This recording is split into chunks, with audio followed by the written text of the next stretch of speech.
Carlos downstairs makes really good green juices, just so you guys know his name. And he likes to be called Carlos, like that.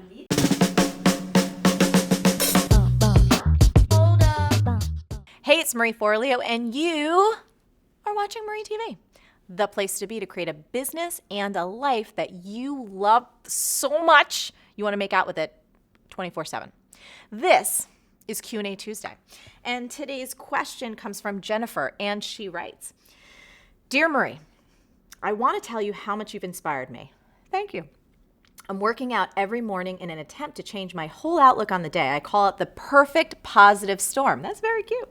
Because I watch your videos on my tablet while I walk on the treadmill. Smart idea. Here's my situation. I'm frustrated with work.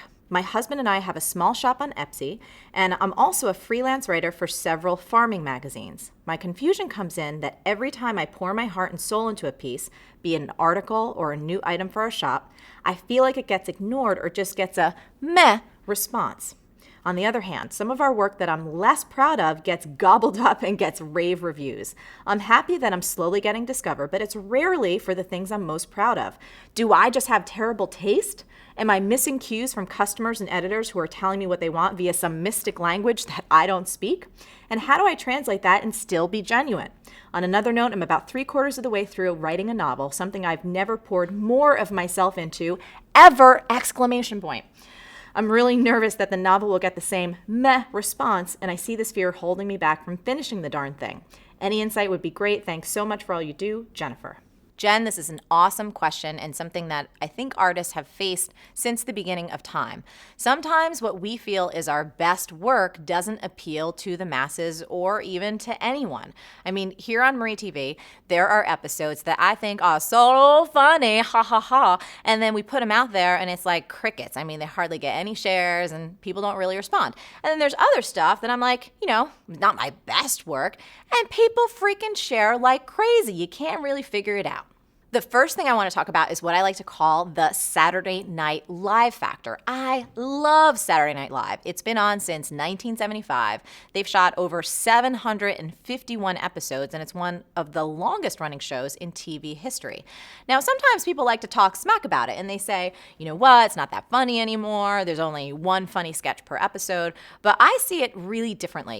If you want to create great work that gets recognized out in the world, you have to create a lot of work. You have to do it consistently, and you've got to be willing for some of it to be meh.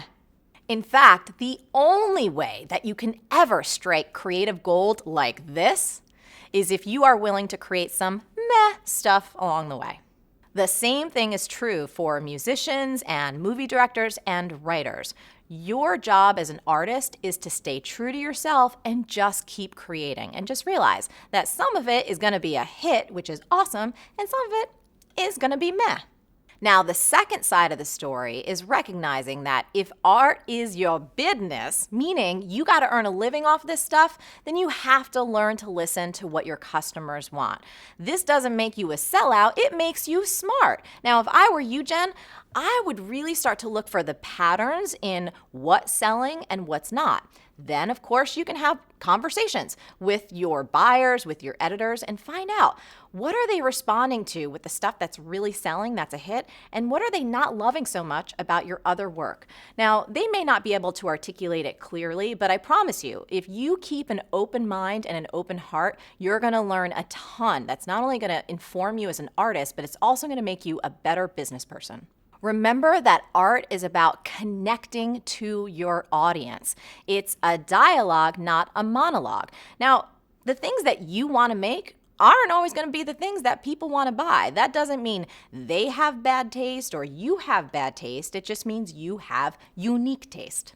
And finally, when you got to earn a living, sometimes you just got to do what you got to do. I mean, we've all seen really smart actors who are known for incredibly brilliant little indie films do these huge blockbusters where they're like fighting cobras in space, so they have enough money to fund the passion projects. And we've also seen people do perfume ads. I mean, do you think this was Brad's most proud moment? My luck, my fate, my fortune. Chanel number 5.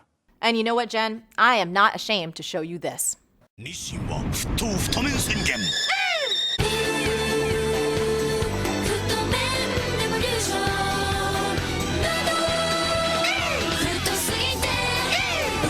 て歴史的な瞬間食べてみて買ってみてうまさにショック新太麺堂々 Ain't no shame in making a buck, Jen. So let's land this plane on a tweetable.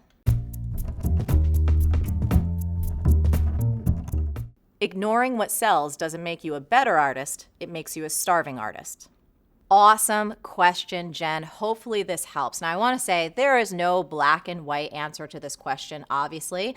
This has always been a part of the creative universe. It's a tension that will always exist, but hopefully these ideas will help you find your balance and keep putting your work out there. Now, I would love to hear from you. Do you ever feel like your best work is being ignored? And how do you find the balance between staying true to your vision and giving people what they want? I would love to hear from you in the comments below. And as you know, all the best discussions happen after the episode over at marieforleo.com. So go there and tell me what you think right now. Did you like this video?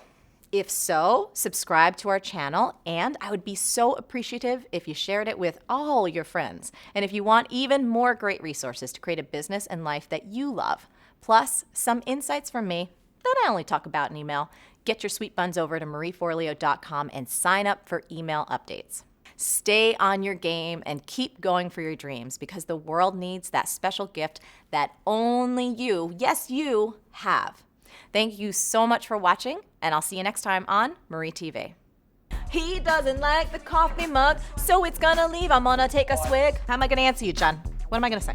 Do I have to cross my legs? It's a woman thing. We're all neurotic, which I don't have the best posture in the world, let's face it. But I have to say, I'm very comfortable. I'm very comfortable in my own skin.